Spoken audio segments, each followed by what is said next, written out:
sabendo que o homem não é justificado pelas obras da lei, mas pela fé em Jesus Cristo.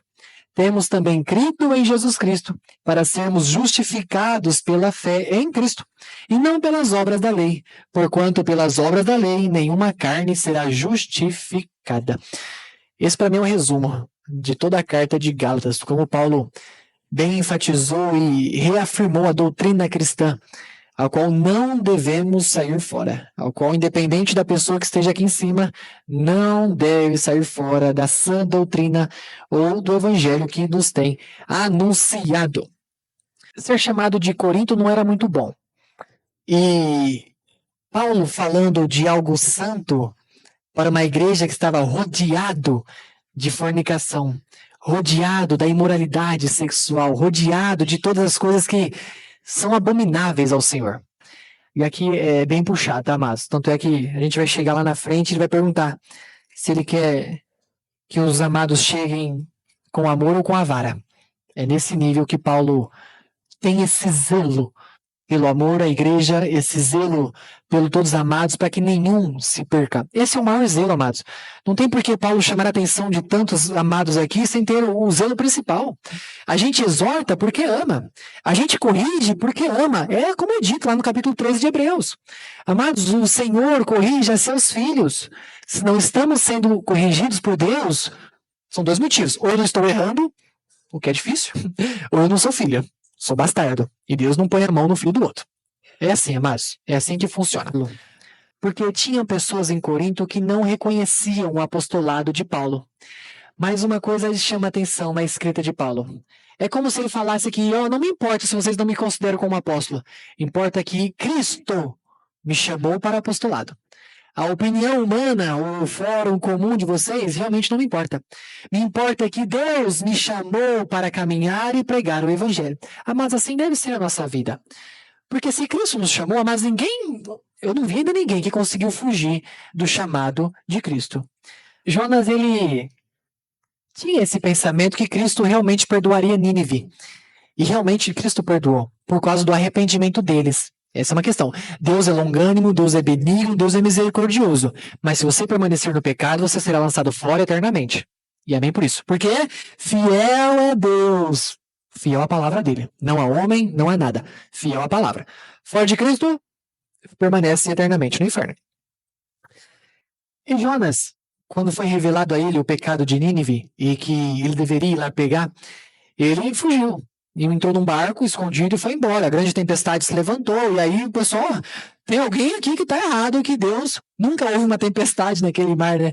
E Jonas esclarece, só sou eu e realmente estou fugindo da presença de Deus. Eles pegam Jonas, jogam no mar e vem aquele grande peixe e come Jonas. Um ponto interessante, só para a gente não se alongar. A palavra fala que Jonas foi cuspido pelo grande peixe na praia.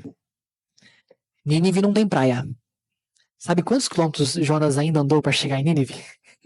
Há um cálculo, mais ou menos, né? Acredita-se onde Jonas foi deixado, que é pelo menos quase 3.000 quilômetros. Jonas teve que canelar ainda para chegar lá. Então, depois eu mostro no mapa para os amados terem uma ideia de onde Jonas possivelmente chegou numa praia para depois chegar lá.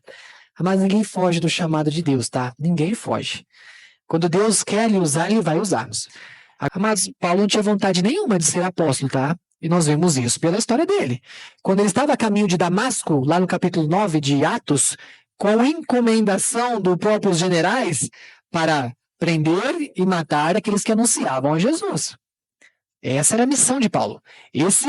Por excesso do zelo, e eu gosto dessa parte, Paulo, conhecedor de toda a Torá, né, um judeu exemplo para sua época, excedia em conhecimento até os mais velhos, não tinha nada que retirar de condições de Paulo.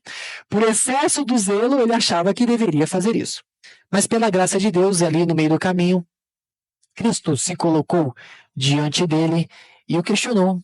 Paulo, por que me persegues? Ele, quem és tu, Senhor? Ele, dura para ti recalcitrar os aguilhões. Você está falando, duro para você, Paulo?